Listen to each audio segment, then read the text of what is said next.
Hello, my name is Martin Chilvers, and today we're going to talk about scouting for soybean seedling diseases. So I'm a professor here at Michigan State University with a research and extension responsibility in field crops. Let's get into it.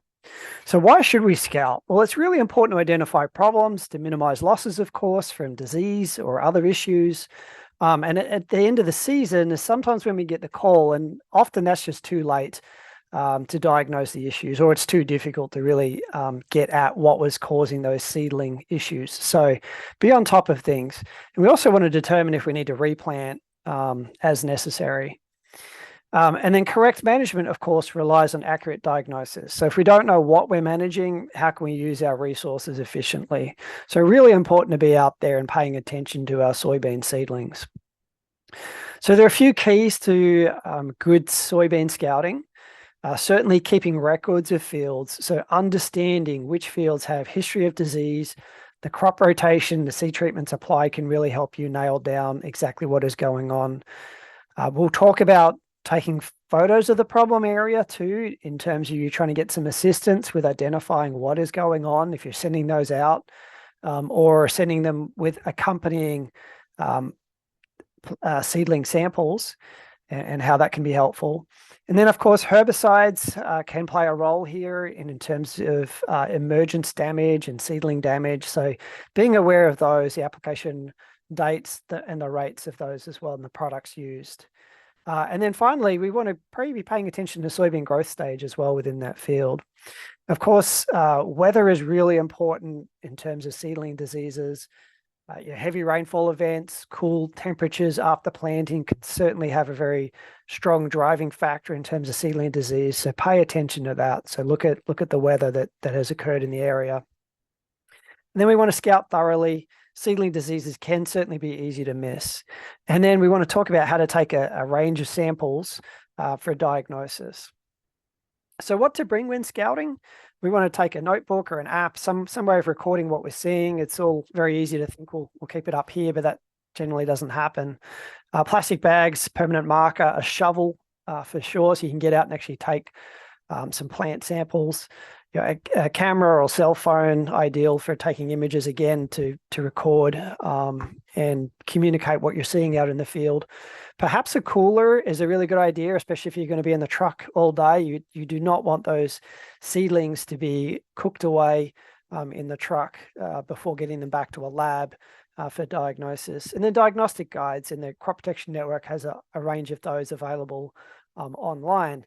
And when we're out there in the field, we certainly want to try and walk throughout the field, getting away from the headlands to get a good sense of what's going on. We found drones to be very helpful, getting up above and having a look from the air to see patterns in the field. We want to look at low areas. That's obviously where we'll have water pooling and more likely to see some of these seedling diseases. And as we already reiterated, headlands have compaction, and that's where we will see particular issues that may be associated with that compaction. So there are a whole lot of factors that do affect stand establishment. So it's certainly very important to keep an open mind as you're going out there, from compaction, flooding, crusting, and a lot of these do also interact with seedling diseases that we'll be diving into. Insect damage as well. Cold stress, imbibitional chilling damage, residue coverage, sidewall compaction, dry soils, herbicide injury, poor quality seed, low germination, and planting depth. So keeping these things in mind as we're thinking about stand in general, but as they also relate to soybean seedling diseases is very important. So what are plant diseases? So just really quickly, they're organisms that are going to cause some disruption in the plant functions.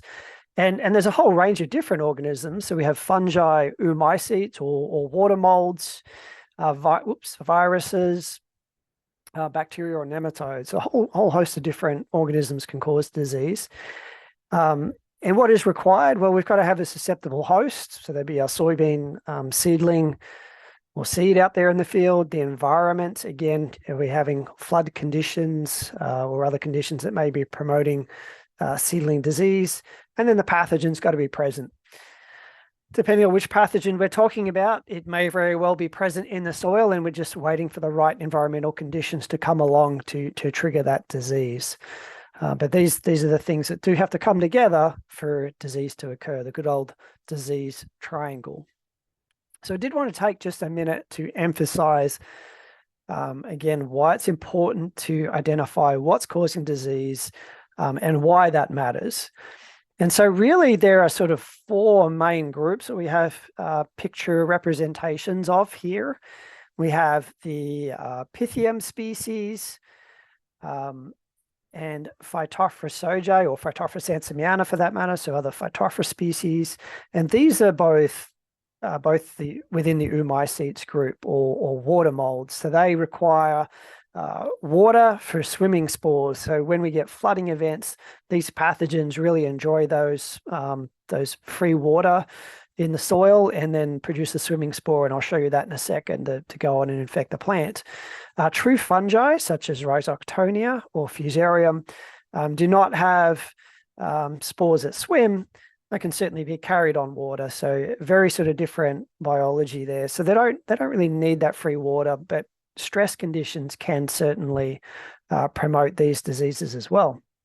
So as we're thinking about seedling diseases, there's a few different stages. We certainly can get rot of that seed in the ground, so that pre-emergence damping off, so never any evidence of that seedling, because it never comes up. Or we can get, as shown in this picture here, emergence of those seedlings, but then they will damp off due to that seedling disease rotting that plant. Stunting of plants as well, so it might not be complete death, it may be stunting, rotting roots and stems. So this is why it's important to take that shovel, do some digging to have a look and assess root health. Wilting of the foliage too. If we've got a lot of root rot happening, we may just see a wilting of foliage as we can't pull enough water through the plant, or the vessels may actually be getting plugged by some of these diseases. And seedling diseases can be caused by these different organisms, and they have similar symptoms. So when we're out there looking at Pythium and Rhizoctonia early at small seedling stage, it can be pretty hard to tell them apart. We'll go through some examples and show you some photos of what is sort of classic, but it can be somewhat challenging. So we would pretty much recommend that you take a sample and get it into a diagnostic clinic because they can look similar, but the management recommendations can be very different. So for example, we use very different fungicides for these oomycete group of organisms versus the fungal organisms, because they're very distantly related. So that's why it's important to know what is going on out in your field if we need to potentially address that next year or in a replant situation. So here's just a really quick demonstration there. So on the right-hand side, we've got spores of Fusarium just in water. They're just going to sit there. They're not going to be moving around. But on the left-hand side here, we have some zoospores or zoospores being released from Phytophthora, and a similar thing will happen with Pythium.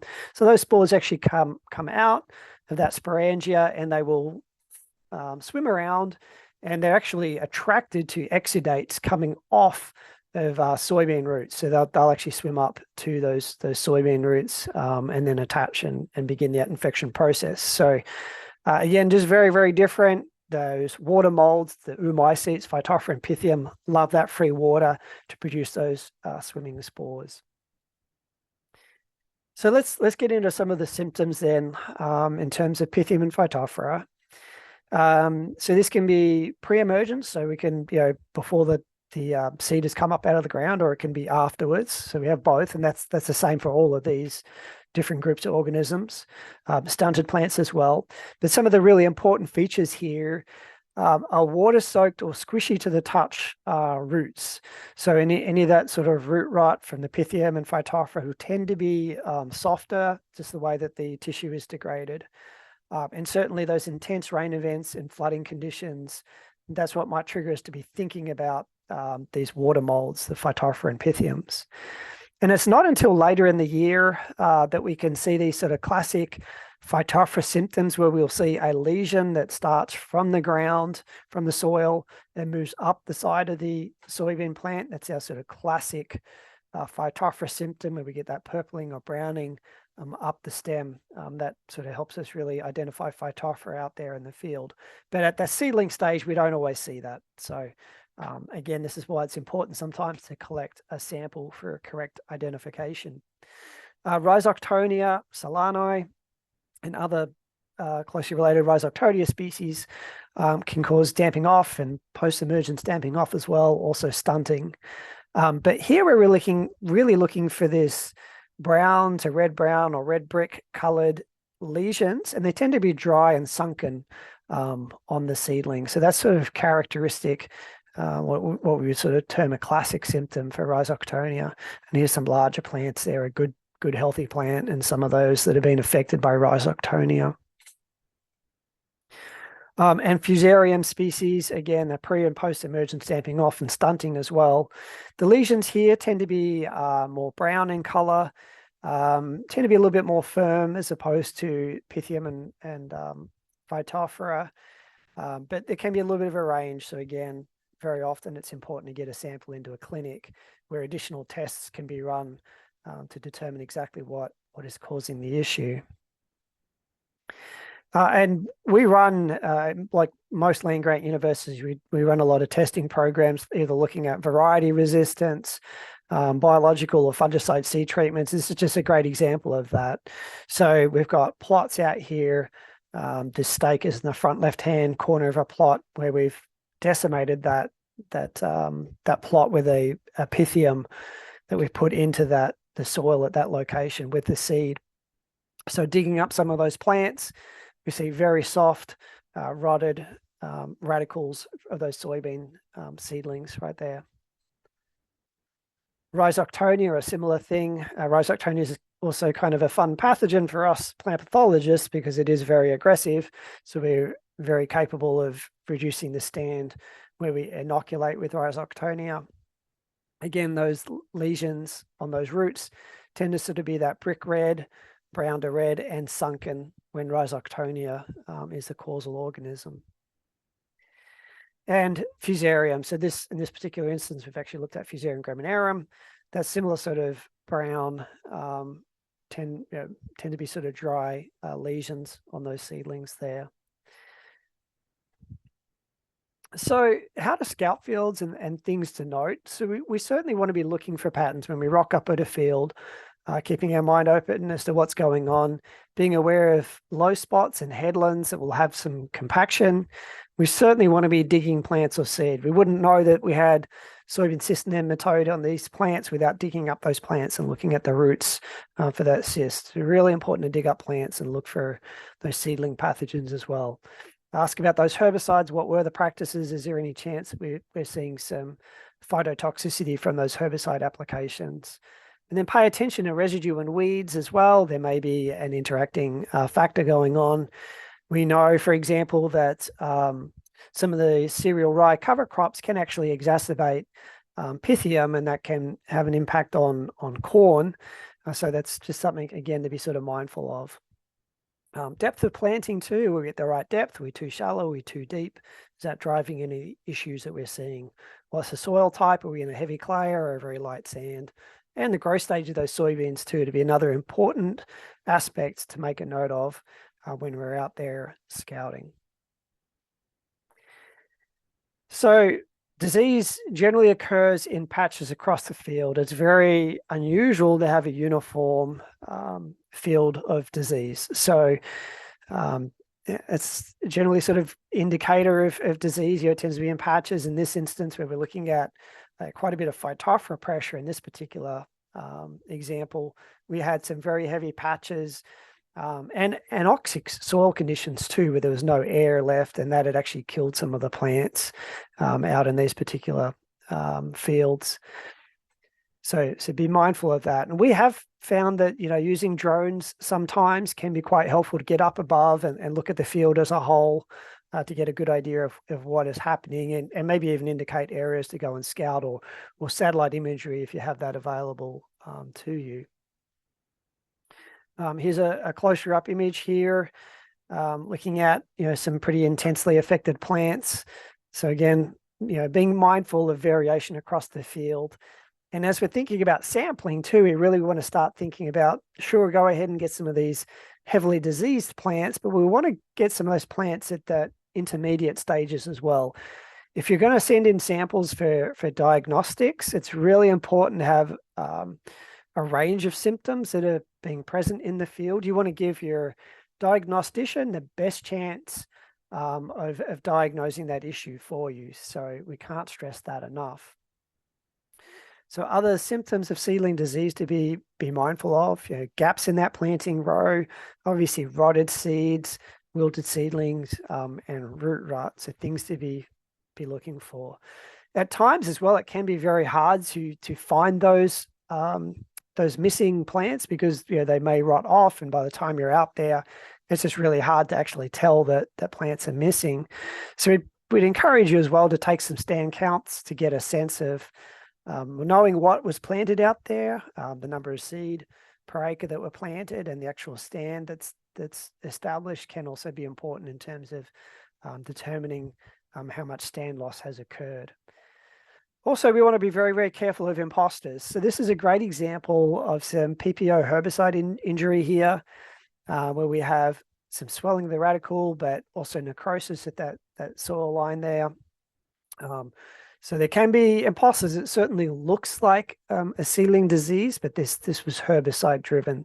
So being very mindful of those other factors that can cause issues that look like seedling disease. Now, the Crop Protection Network also has a range of other resources, and I'm sure those links will be available in this talk as well. One of those that we work actively every year on is this fungicide efficacy guide for soybean seedling diseases. And again, I just want to emphasize, the difference between the oomycetes, Pythium and Phytophthora. So we'll look down here. So ethoboxam has an excellent rating for those, the Phytophthora and Pythium. However, it's not labeled for Rhizoctonia and Fusarium because that's a whole different class of organisms. So typically those products that we pick for those oomycetes or water mold are not going to have activity on those fungal pathogens. So very important to note. And there are some other resources available, some scouting for soybean seedling diseases, some guides that you can pull up at the Crop Protection Network there. So these are a few slides that our diagnostician shared with me a couple of years ago now, so I thought I'd just go through that really quickly. Again, if you're seeing these seedling disease issues out in the field, you can definitely have your best shot at making a diagnosis, and you may very well be able to do that. But getting a good sample back to the clinic for confirmation or trying to help you answer those questions, it's really important to keep some of these factors in mind. So let's chat about some of those things that are important. So the diagnostic results you get back are absolutely dependent on the quality of samples submitted to the lab. So if you submit something that'll end up getting crushed or dried out, smashed up in transit or rotted in transit, that's going to be basically of no use. So samples that arrive to the lab in poor condition have very, very limited diagnostic use. I think this isn't soybeans in that bag, but this is a really good thing to be thinking about. You don't necessarily want to take some soybean seedling, throw them in a Ziploc bag, close it up, and then let that soil get all over those plants, and then let it cook in the truck for a day or two before you get it into the clinic, because that's probably going to be useless as well. We may very well need to wrap some of those soybean seedlings up in paper towel to keep the soil off of the foliage and to keep those samples in good condition so that when they get to the lab's got that to work with. And also bring a soil sample. They may need to work up nematodes or look for nutrients, or in rare cases, maybe even try and do some sort of herbicide test. But yeah, again, sample quality, really important. This might be, again, not a soybean, but if you had those larger plants, maybe you could use a plastic bag to wrap around the root system there to keep that separate, keep that soil separate to the foliage. So just something to keep in mind. This is somewhat a funny photo that the container doesn't really matter. It's all about delivering that sample in good condition to the diagnostic clinic for analysis, and having plenty of material to look at. So if I was out collecting tissue for our clinic here, I think I'd or samples. I think I'd try and pull 20 or so seedlings back of varying symptoms. So you want to get those dead seedlings through, again, this is not soybeans, through to those semi-healthy, through to the good-looking plants in that field. Show that range of symptoms to that diagnostician. If they're going to go ahead and do ELISA or qPCR assays or do isolations from those plants, they're going to want to look at those range of symptomatic plants or seedlings and select that best material for testing. And this is a good example of how some accompanying photos can be very, very helpful to the clinic. So what we're looking at here is a pattern in a field there. I believe this may have been the herbicide damage. Anyway, it doesn't matter what it is, but showing the symptoms across the field is really helpful. And then some close-ups. What do those symptoms look like on the leaves, on the stems, or on the roots in situ in the field there? How are things presenting? Really important to know. And of course, our diagnostic clinics, we pretty much have one in every land grant institute. So go and have a look on their website. They've got great information. Submission forms, you want to make sure you fill that out as completely as possible. I often use the backside of the sheet to provide a whole bunch of other information that I was able to pick up from the field to help them help you identify what the issue is. So this is that from Michigan State University. But if you go to the National Plant Diagnostic Network, npdn.org, type that in, pull up a really nice map. You'll be able to hover over your state, click on the link, and that'll give you a nice link to the website for the state that you're in and their submission forms, etc. So just reiterating, submit fresh material. Don't let it sit over the weekend. Don't ship something on a Friday, ship it on a Monday. It'd be much better. Collect plant material with a range of symptoms. Set a minimum of 12 to 20 seedlings per sample. And please, if possible, include healthy seedlings so we've got some sort of comparison in the lab to figure out what's happening. Keep those samples cool during shipping and take note of those disease symptoms. What are you seeing in the field? And certainly note management practices such as herbicides. And then those accompanying images can be super helpful for diagnostics. So just some brief takeaways then. Look for areas of the field that are not uniform in plant plant size and stand. The weather has a huge impact on seedling diseases. Rain and cold temperatures shortly after planting can certainly exacerbate those. And seedling diseases can be very difficult to accurately identify in the field. Sometimes we get lucky, but sometimes it can be challenging. So come prepared to take photos and samples. And of course, proper management relies on accurate diagnosis. So again, it is important to be out there, paying attention to our fields, getting ahead of any issues that may be developing. And so with that, I just certainly want to thank our local checkoff board, as well as the NCSRP and USB. We wouldn't be able to do the work without your support, and USDA NIFA. So thank you.